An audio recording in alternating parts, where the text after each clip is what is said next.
Tawag mo ako. Wala ako. Ano ba? Umuwi ka na! Umuwi! Tawag mo nga! Umuwi ka na!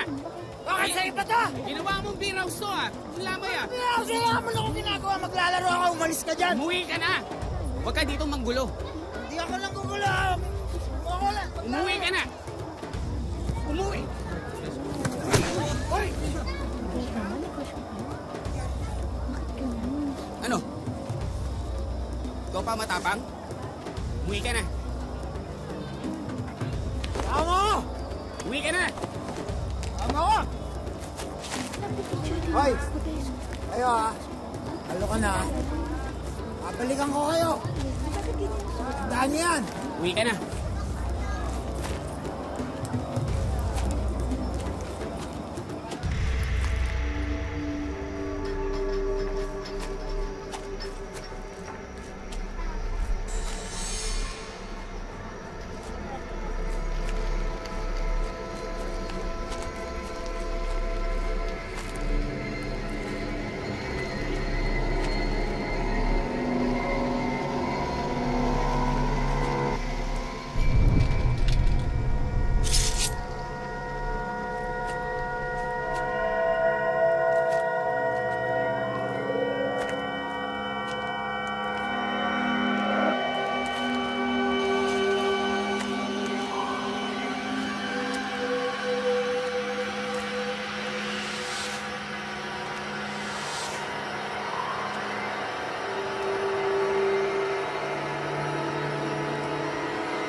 John?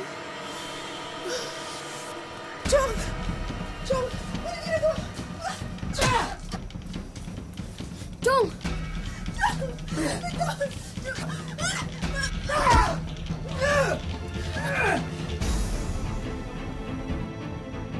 Hoy! Ano ginagawa mo? Ano ginagawa mo dyan, ha? John! Ibaba mo yan! John!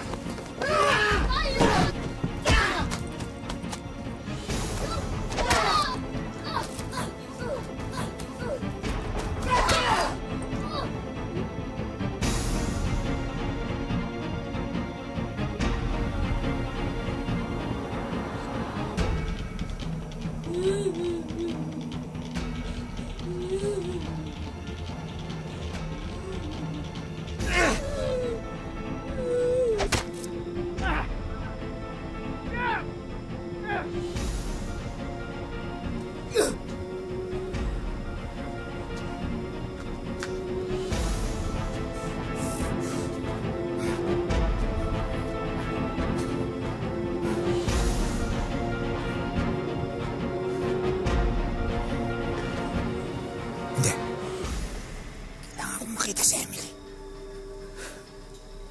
Ako hindi.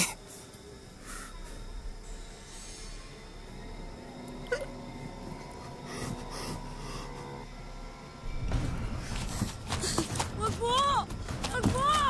Wag po!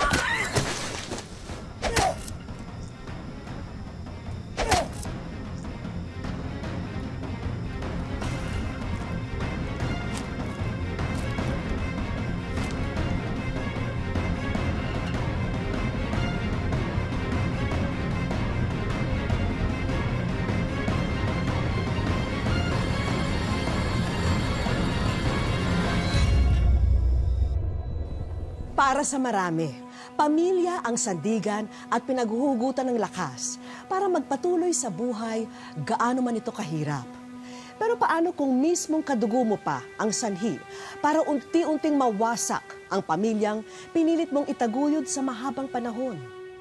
Tunghayan ang kwento ni Emily at kung paano niya mapagtatagumpayan bilang asawa at ina ang sunod-sunod na dagok na dumating sa kanyang buhay. Magandang araw po mga kapuso. Ako po si Vicky Morales at ito ang Wish Ko Lang.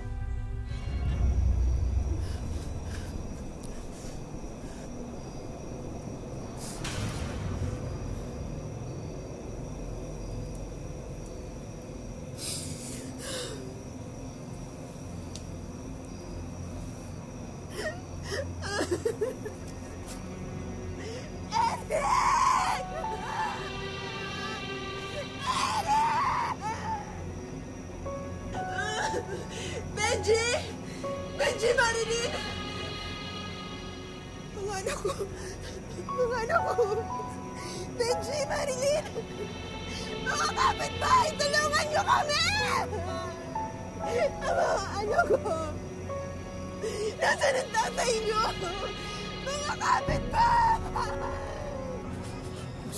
Sila mo bumalik.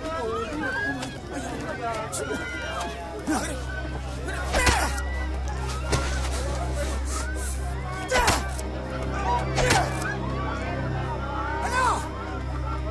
Kayo niyo ilabas ang tapang niyo!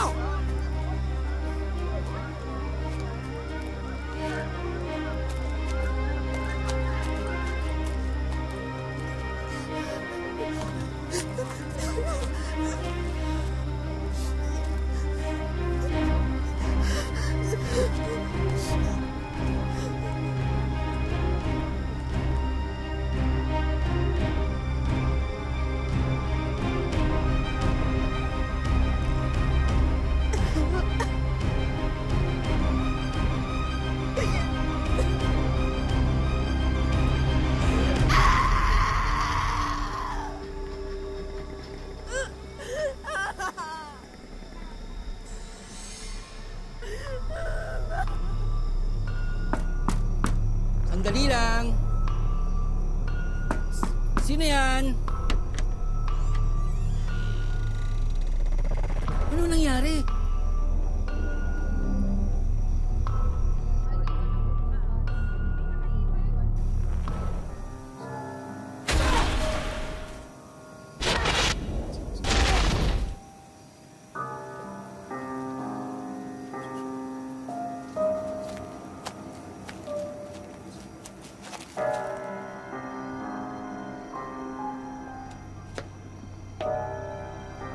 Mabuti pa. Sumuko ka na. Susuko ho siya, kaya ako nga kayo tinatawag.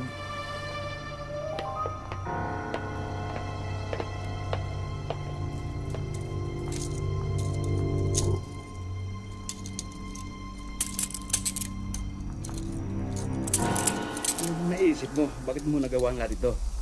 Pinatay ko sila dahil dapat lang sa kanila yon. Kailangan lumakas ang anting-anting kung hindi ako malalagot.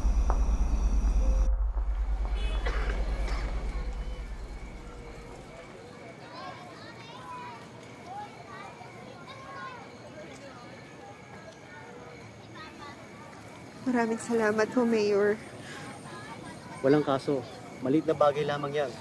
Kumpara sa sinapit ng anak mo at sa mga kapitbahay niyo sa trahedya. Sisiguraduhin ko na magbabayad ang may sala sa malagim na pangyayari sa bayan natin.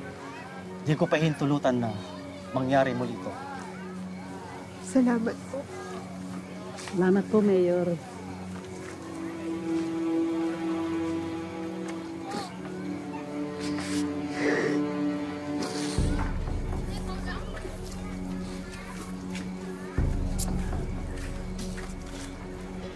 Uy, Ben! Ano ba ginagawa mo? At ano ba ginagawa ko? Abulo yan para sa anak natin. Para sa libing ni Eric. Kuya, ano gagawin mo sa Ben? Wala kang pakialam, ako na magtatabi nito. Mayor, magandang gabi sa'yo. Mauna na ako sa inyo, ha?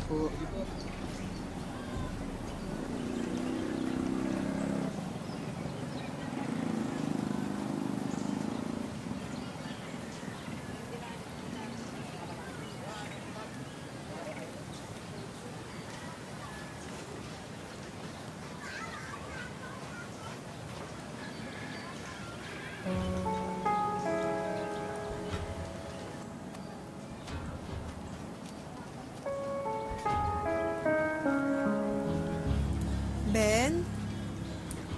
Ben? Oh, Ben, bibili lang sana ako ng tinapay at kape para sa mga bisita natin. Pwede ba ako manghingi dun sa... anong hingi? Di ba sinabi ko na sa'yo, wala ka nang hihingin, wala nang pera. Ginastos ko na. Sabi ko, mamumuhunan ako eh. Pero hindi para sa atin yun, para sa anak natin yun. Anong hindi para sa... Hoy! Kung magsalita ka, parang ako may kasalanan ha? Hindi mo ba nakikita to? Ha? Pati ako, tinaga na magaling mo na tuhin, ha? Ha? Hindi lang kayo ang biktima rito, pati ako biktima rin! Wala akong pakialam sa kanila, umalis ka dyan!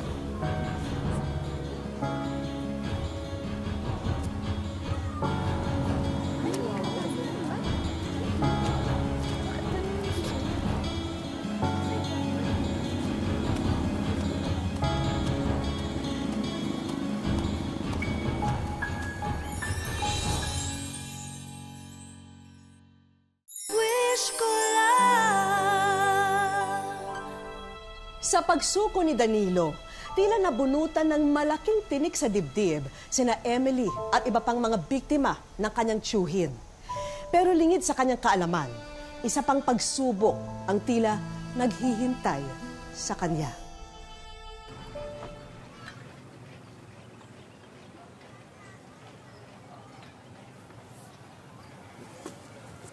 Emily, sandali lang. Meron pa dito. Ito. Tsaka ito nga pala yung bayad ko. Ayan dinagdagan ko na yan. Tsaka bakit kasi ikaw ang nagtatrabaho? Nasaan bang asawa mo? Sige ho, marami pa po akong kukunin sa kabila. O siya, sige, mag-ingat ka ha.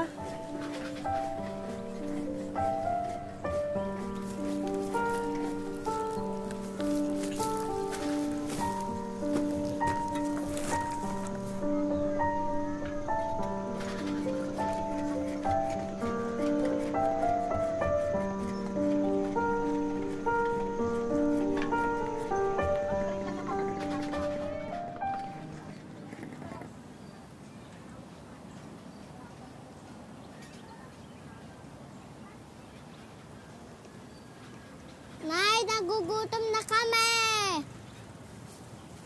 Ha?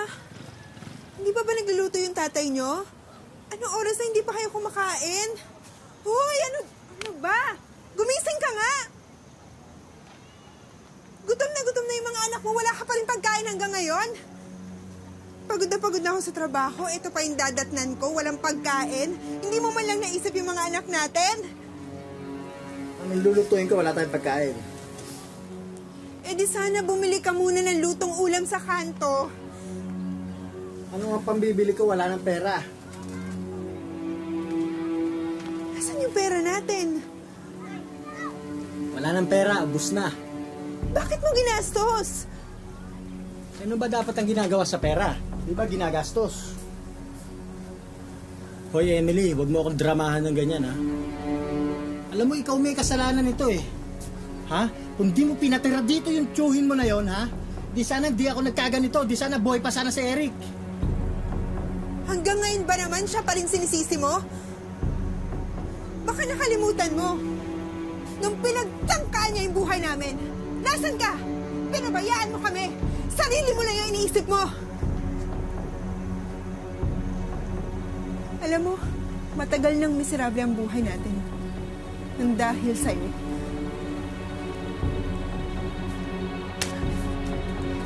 Nagsasawa ka sa ganitong buhay, eh di maghiwalay na tayo.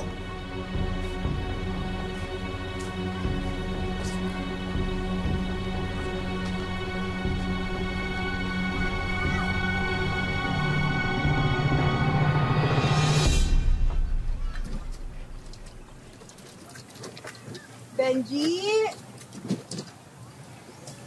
Marilyn! Mabubos na ito.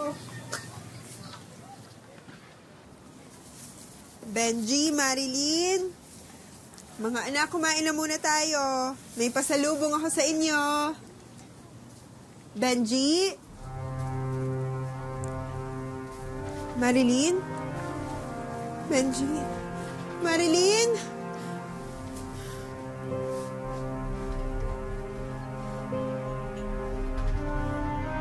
Benji? Marilyn? Mga anak ko! Saan kayo? Benji! Marilyn!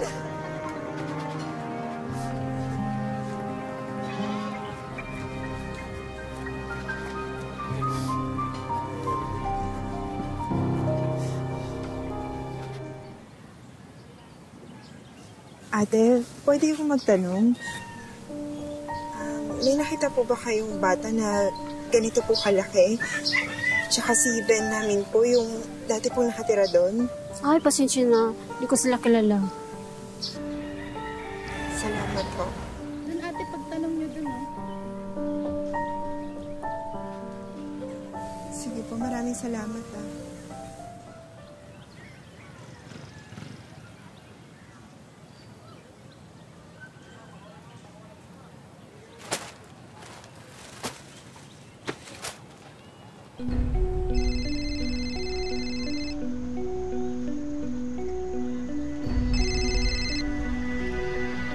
Hello, ate. Ano, may balita na ba kayo sa mga anak ko?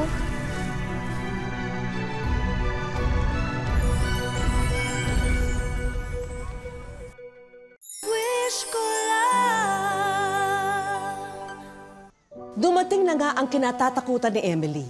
Tuluyan siyang hiniwalayan at nilayasan ni Benjamin. Tangay-tangay ang kanyang 2 anak. Inilayo man ng asawa ang mga anak sa piling niya. Hindi tumigil si Emily sa paghahanap sa kinaroroonan ng kanyang mag-aama.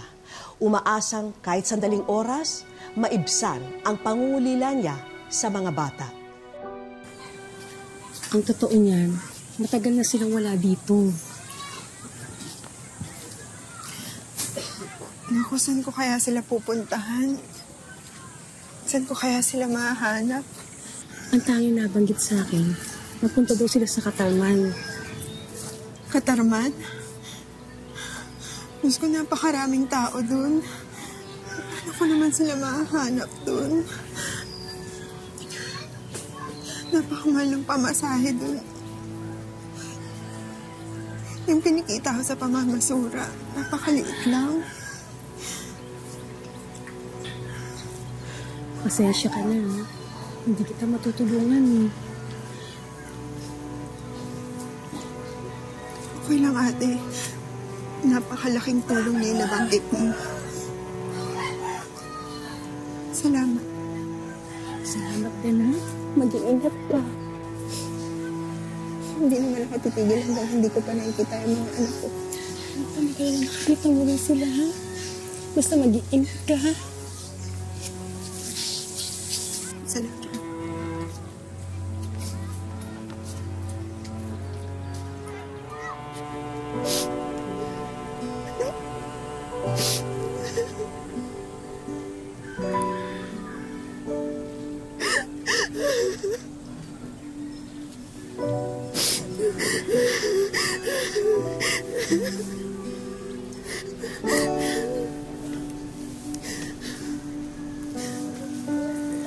Mga anak, hindi ako titigil hanggang hindi ko kayo nakikita.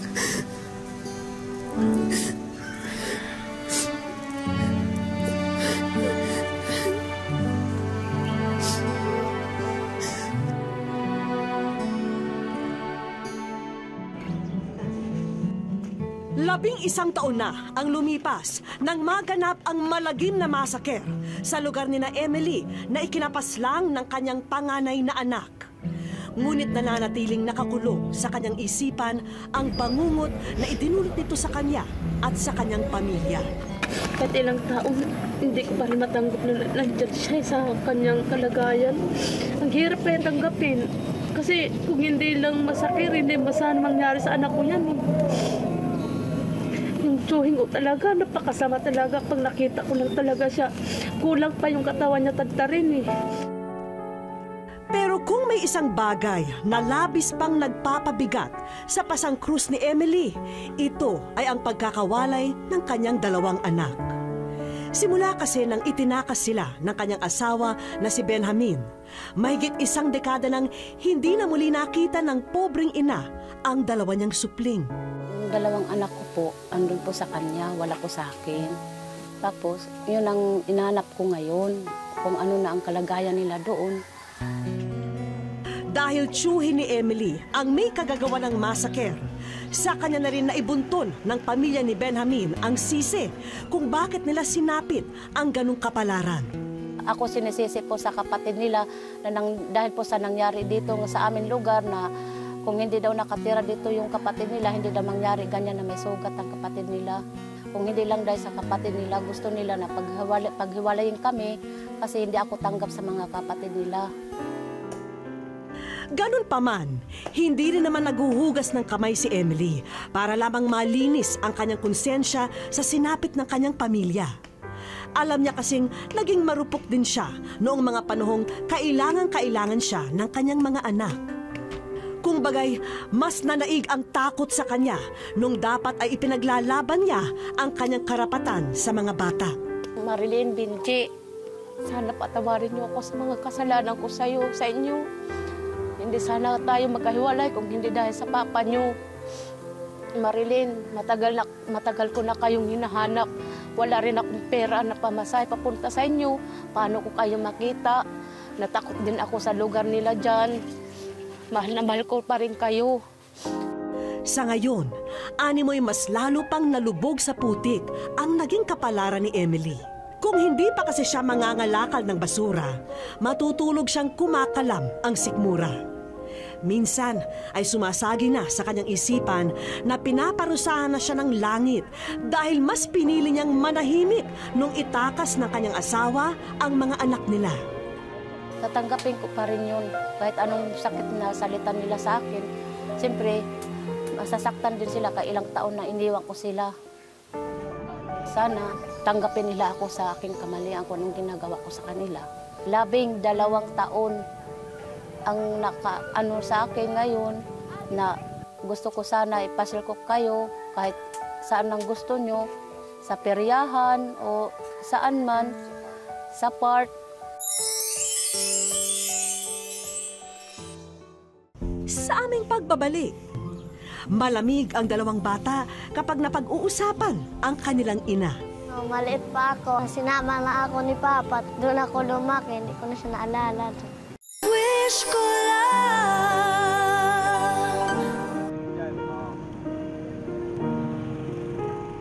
Walang kaalam-alam si Emily na natagpuan na namin ang dalawa niyang anak na si Benji at Marilyn.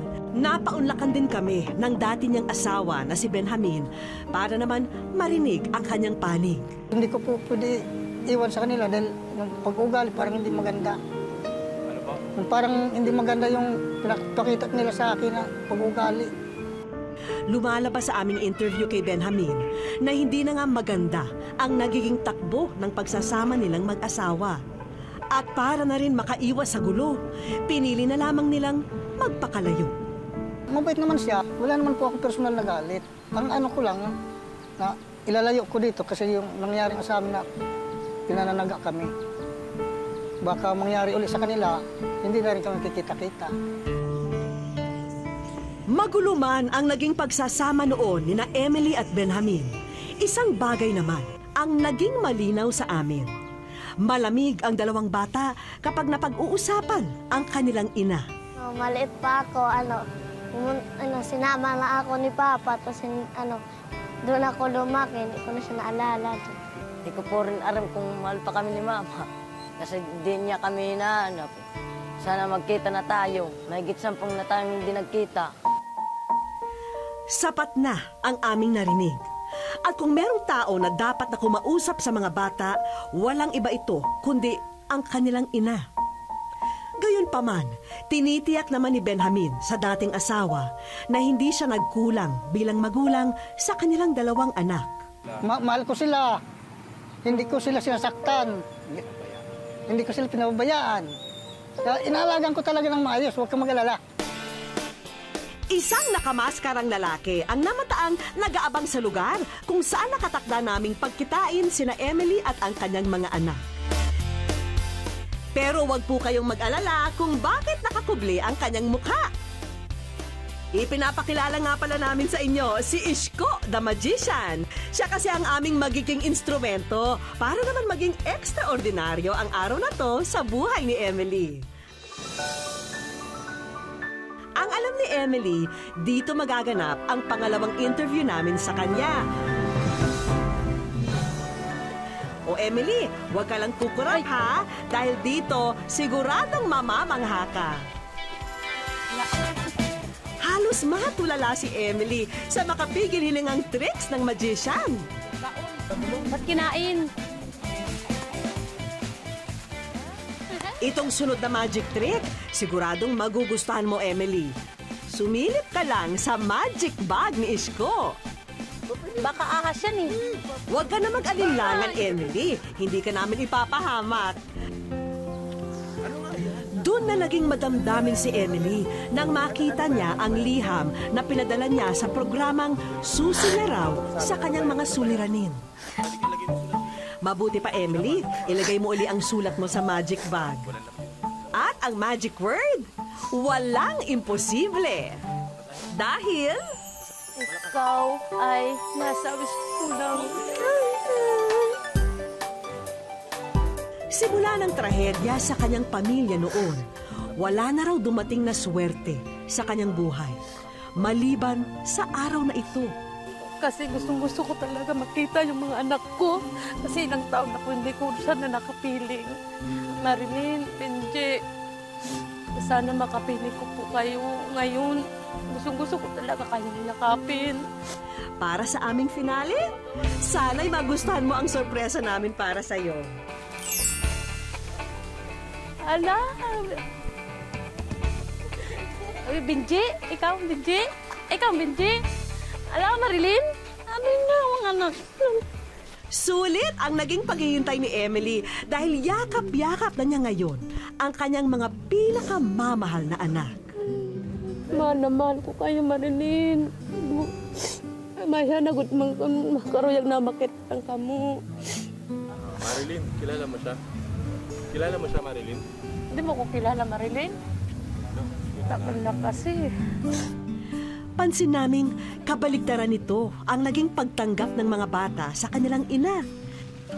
Kaya naman, hinayaan na naming makapag-usap sila ng pribado. Ito na kasi ang pagkakataon ni Emily na kausapin ang mga anak at humingi ng tawad. Siyempre anak ko pa rin yan kasi siyempre ganyan talaga pag bata pa wala kung yung pag-iisip nila. Naintindihan ko rin naman yan sila. Importante, nakapiling ko sila, nayakap ko sila. Baka sakaling makatulong na mapabilis na makagaan ng loob ang tatlo, naghanda kami ng mga malakarnabal na palaro para sa kanilang family bonding. At syempre, special din ang mga papremyo namin. O ready na ba kayo? Sa unang palaro, wala kayong ibang kailangan gawin kundi tamaan ang mga lobo. Ay, kabayo ka. Kabi. Aba, mukhang na-enjoy ng mag-iina ang aming palaro. Kunin mo daw yung papel. At dahil asintado kayong tatlo, eto ang inyong napanalunang premyo. Taunan daw natin. Electronic gadget. Patok na patok ngayon sa kahit na anong edad ang e-tablet. Kaya, ayan, at tig-isa pa kayo. Ikaw, anong nararamdaman mo ngayon? Saya. Bakit? Wish ko lang.